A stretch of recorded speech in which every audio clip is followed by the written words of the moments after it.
قبل از آغاز چهاربینی مهمانان از آثارخانه پیشوای ملت که در لیسه کسبی تکنیکی صنعت شهر لیوکن تأسیس داده شده است دیدن نمودند.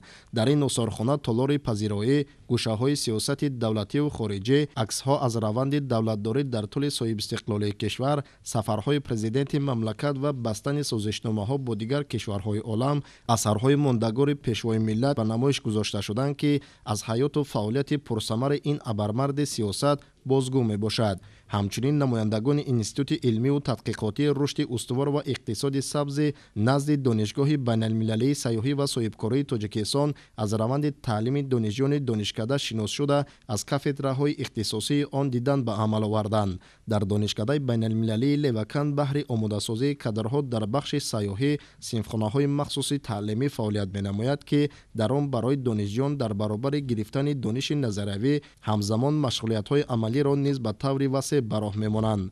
با مقصد رشد ساحه‌های خوجگی مملکت و تقویت بخشیدن بر رشد اقتصادیات ملی، قبول کنسپسیای اقتصادیات سبز اهمیت بسا مهم دارد. حکومت جمهوری تاجیکستان جهت تقویت بخشیدن این روند تدبیرهای ضروری اندیشیده، با بر راه ماندن سمینار و وخوری‌ها کارهای فهماندهی را بیشتر راه‌اندازی نموده ایستاده‌اند.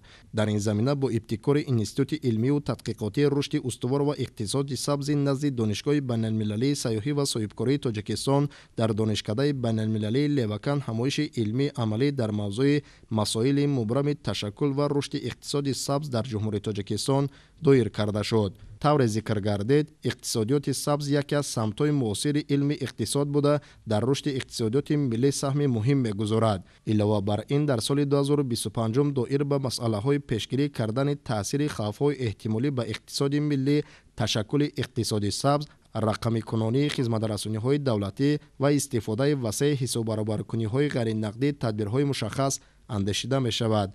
باید قید نمود که حکومت مملکت با مقصد رسیدن به استقلالیت انرژتیکی و در این زمینه تامین نمودن رشد استوار اقتصاد ملی با استفاده از همه امکانات و سرچشمه‌های موجوده، خصوصا منبع‌های رشد انرژی سبز منتظم چاره‌جویی کرده ایستاده است. قید گردید که در سمت‌های رشد اقتصاد سبز پیش از همه حفظ محیط زیست، تکنولوژی‌های نوین و جلب سرمایه موقع مهم را تشکیل می‌دهد. اقتصاد سبز با کاهش تأثیر منفی به محیط زیست و استفاده ثمراناک ذخیره‌های طبیعی روانه شده، هدف آن تامین رشد اقتصادی با رعایت پرینسیپ‌های اکولوژی میباشد.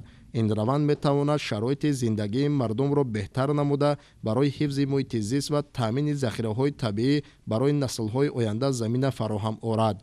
در مجموع این روندها میتواند به بهتر شوی محیط زیست، تحکیم امنیت اقتصادی، بلند برداشتن ثمراناکی استحصالات و تامین نمودن زندگی شایسته مردم در محل‌ها نیز سهم نظررس گذارند. همزمان با مقصد آگاهی پیدا نمودن از دانش دانشجویان دانشکده در این سمت سوال و جواب صورت گرفته، نفران فعال با تحفه و افتخارنامه‌ها سرفراز گردانیده شدند. پس از انجام همایش جهت سبز و خرمگردانی صحن دانشکده بین المللی لیوکن یک مقدار نهالان همیشه سبز و گل و بوته‌های آرایشی شنانیده شد که این تدبیر در بلند برداشتن ذوق زیبایی پرستی دانشجویان و به مکان قبول مهمانان داخلی و خارجی تبدیل دادن این بارگاه علم می باشد.